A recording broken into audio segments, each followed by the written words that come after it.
எல்லாருடைய கேங்குலுமே 1, 2 பேர் இருப்பாங்க. யாரையாவது பத்தி அவங்க பேசலன்னா அவங்களுக்கு தூக்கமே வராது. சில நேரங்கள்ல நாம கூட மத்தவங்கள பத்தி ஏதாவது பேசிக்கிட்டே இருந்திருப்போம். தப்பு தப்பா சொல்லியிருப்போம். வாயில போட்டுட்டே இருந்திருப்போம். அந்த மாதிரியான ஆளுங்களுக்காக தான் இந்த ஒரு லைஃப் இன்சிடென்ட்ட நான் உங்ககிட்ட சொல்லப் போறேன்.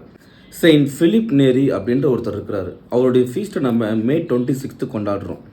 அவருடைய வாழ்க்கையில ஒரு சுவாரஸ்யமான விஷயம் நடக்குது. என்னன்னு பார்க்கும்பொழுது, ஒரு பெண் இருக்காங்க. அந்த பெண் எப்ப பார்த்தாலும் மத்தவங்கள பத்தி தப்பு தப்பா ஏதாவது பொய் சொல்லிக்கிட்டே இருக்கிறாங்க. ரொம்ப நாளா இத பார்த்துட்டு இருக்கிற செயின்ட் பிலிப் நேரி என்ன பண்றாருன்னா, அந்த அம்மாவுடைய கையில போயிட்டு வாத்தோடைய ரெக்கைய குடுக்குறாரு. அந்த குடுத்துட்டு என்ன சொல்றாருன்னா, "நீங்க இந்த முடியெல்லாம் பிச்சு பிச்சு போடுங்கன்னு" சொல்றாங்க. அவங்களும் ரொம்ப ஜாலியா என்ன பண்றாங்க, அந்த முடியெல்லாம் ஒண்ணு ஒண்ணா பிச்சு பிச்சு போட்டுட்டே இருக்கிறாங்க. கொஞ்சம் பொறுத்து செயின்ட் பிலிப் நேரி என்ன பண்றாருன்னா, அந்த அம்மாகிட்ட போயிட்டு, "நான் கொடுத்த ரெக்கைய திரும்ப கொடுங்கன்னு" கேட்குறாங்களாம். அப்ப அந்த அம்மா சொன்னாங்களாம், "இல்லப்பா எல்லாமே காத்துல பறந்து போயிடுச்சு. எப்படி கொடுக்க முடியும்ன்னு" கேட்டாங்களாம். அப்பதான் செயின்ட் பிலிப் நேரி அந்த அம்மாகிட்ட சொன்னாங்களாம், "நீங்க மத்தவங்கள பத்தி இப்படி தப்பு தப்பா பேசுறதும், மத்தவங்கள பத்தி பொய்யா சொல்றது எல்லாமே இந்த மாதிரி தான் காத்துல பறந்துக்கிட்டே இருக்கும்.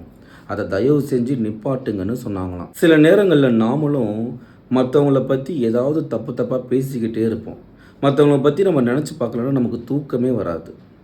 ஆனா, நம்ம வாழ்க்கையிலே, நம்ம கண்ணுலயே நெறைய அழுக்கு இருக்கும். அத நம்ம சுத்தம் பண்ணவே மாட்டோம். நம்ம கையிலேயே நெறைய அழுக்கு படிஞ்சிருக்கும். அத நம்ம கழுவவே மாட்டோம். ஆனா, மத்தவங்களுடைய வாழ்க்கையில என்ன நடக்குதுன்னு நம்ம மூக்க நுழைச்சு நுழைச்சு பார்த்துட்ருப்போம். தயவு செஞ்சு அத நிப்பாட்டிட்டு, என்னுடைய வாழ்க்கை எப்படி இருக்குன்றத நம்ம ஆராய்ஞ்சு பார்க்கலாம். சரிங்களா?